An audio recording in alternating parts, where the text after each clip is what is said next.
Well, hello, Falcon fans. Welcome to another edition of Bowling Green Falcon Hockey Weekly. I'm Ryan Vallon here with head coach Chris Bergeron. Thank you very much for sitting down. Thanks for having me, Ryan. So, Coach, it wasn't the best weekend for you and your team coming away empty-handed against Northern Michigan. Talk about the first game. You ended up losing 5-2. Lots of penalty trouble. Yeah, for sure. It wasn't a scripted weekend the way we had it down anyway. Full marks to Northern. I thought Northern played really well. I don't want to, from an opposing coach perspective, obviously I don't want to speak for their coaching staff, but I thought their team played well. And what they did was they took advantage of some opportunities on Friday. And they started better than us. The shots at the first TV timeout were 6 or 7-1. And if not for Eric Dopp, it's not 0-0.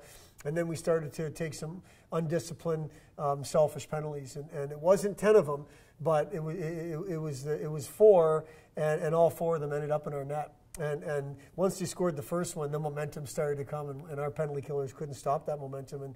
And then ultimately, it's a 5-2 game where we found ourselves chasing it the whole time. So it's not the way we had it down. We know special teams is the difference in games, and we were definitely on the wrong side of the special teams on Friday. And then 24 hours later, you played again the same Northern Michigan team. This time jumped out to a 1-0 lead, and then Northern Michigan battled back, and then he had to force the tie to go into overtime. Yeah, well documented. Our team has responded and answered to poor performances before, and I think we rested on that we were going to do that. The conversation and the message from the coaches was, it's not that simple. You know, there's a team on the other side that's hungry, that has swept teams at home, that has closed out weekends, and we did get off to a good start. And then, you know, I didn't think the penalties were unnecessary on discipline up until the last 5-minute major on Saturday, but we couldn't get a kill. And basically both goals in the second period were on the power play. I mean, the second one was one that our guy was just coming on the ice. We couldn't get a shot block and couldn't get a save, and we find ourselves down 2-1 going into the third. The third, we were pushing. It wasn't one team. It wasn't a tilted ice for sure. They were pushing as well. But we stayed with it, got some saves, ended up scoring with the goalie pulled, which we've done before this year.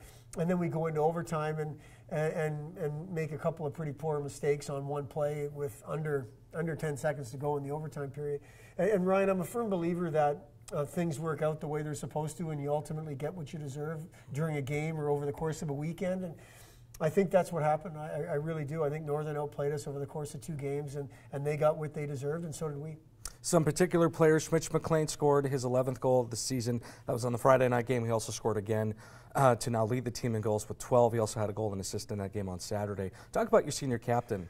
Well, he's a guy that has proven that he can score at this level. I think he had 18 goals last year, something like that. And if there's a time for a player to get hot, it would be your second semester, your senior year.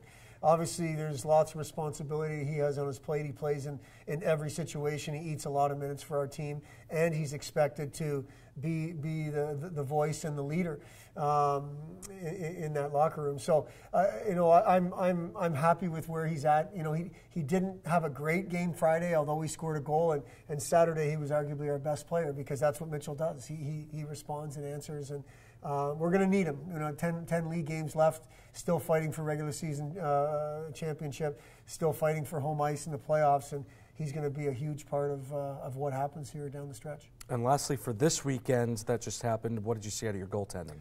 You know what, Ryan? I think we got out goaltended both nights. I mean, Tolvanen outplayed our guys. You know, did our guys play poorly? No, but I think the goalies will agree that you look down at the other end and you've got to outplay him and win those games, and we lost both. Both of them played fine. Again, like I said, Dobbs started the game on Friday pretty good. I thought Bednar played well. You know, just a couple of pucks went through him ultimately and ended up in the net. But they both, I think Ryan for sure gave us a chance to win on Saturday night. He really did. We didn't do enough around their net. And I think Eric gave us a real good chance, especially early. You know, but 5 goals is 5 goals, and like I said, I think at the end of the weekend you look back and say, their goalie got the best of us over the course of 2 games. Moving on to the weekend that's coming up, you're home for the first time in what seems like forever. Right. And you're playing a team that's Alaska Anchorage, only 2 wins on the season, statistically not the strongest team that you played against. What are you looking forward to this weekend? I'm looking, from Alaska Anchorage perspective, I'm looking for a team that's competing for a playoff spot, that's going to come here and work hard. I'm looking for them not to really show much effects of the travel because they do it so much, it doesn't seem to bother them.